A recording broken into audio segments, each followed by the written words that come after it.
Alright, so I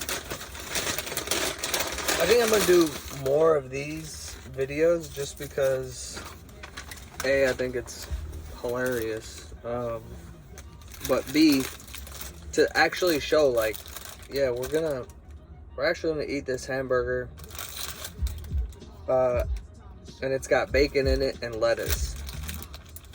McDonald's.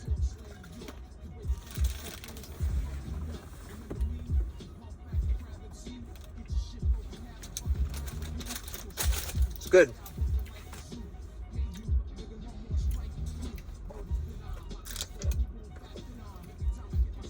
Medium Diet Coke, no ice. You know, somebody sent me some other thing about how soda is bad for you recently, and I'm like, that's fine. Like, if it's bad, it's bad. Like, whatever. You know, people take things out of context, and they don't have the full.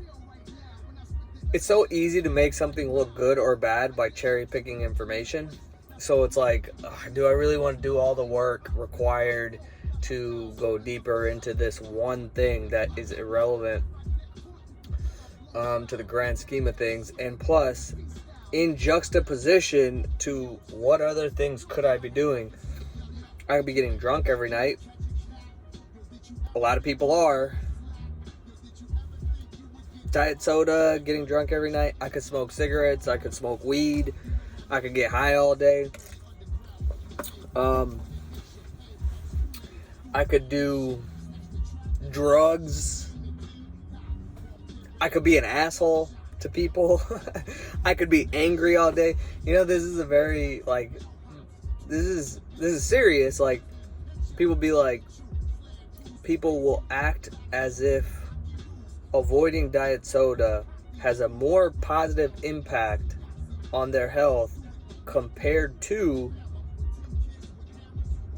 just not having any anger, resentment in their body. Like, that's affecting your physiology, like, for real. Diet soda is like nebulous. You can't really tell. But you know for a fact that the physiology is affected by how you're feeling and thinking.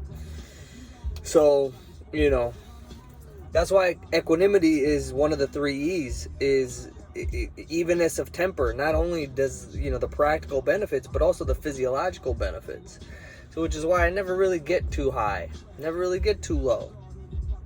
One of the big reasons being is it has a positive impact, a desirable impact on your physiology and your health. So take a little bit of diet soda, you know what I mean? So anyways, calories here, we're looking at 320 calories, 30 grams of carbs, 13 grams of fat, and 19 grams of protein. This is just a snack, you know, because I'm hungry. I know this is the exact calories. It's not going to be way off because it's McDonald's. And it'll hold me till I get home, and I'll make a bunch of breaded chicken. So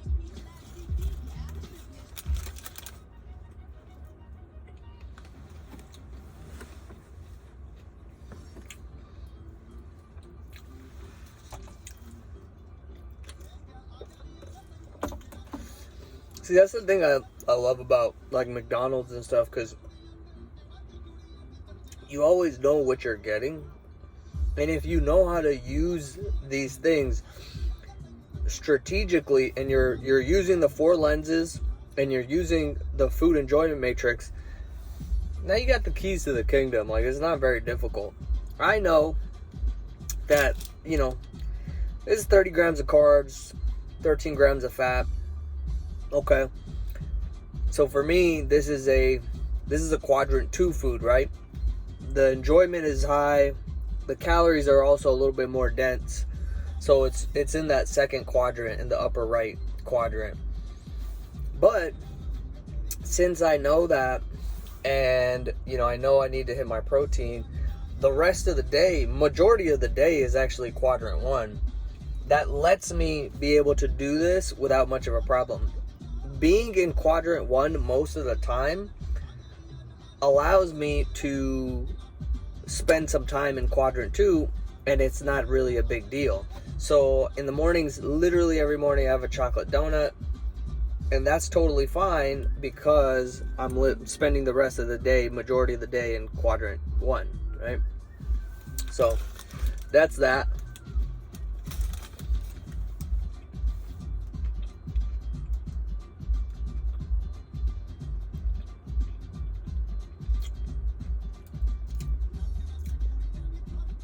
If that's helpful, let me know.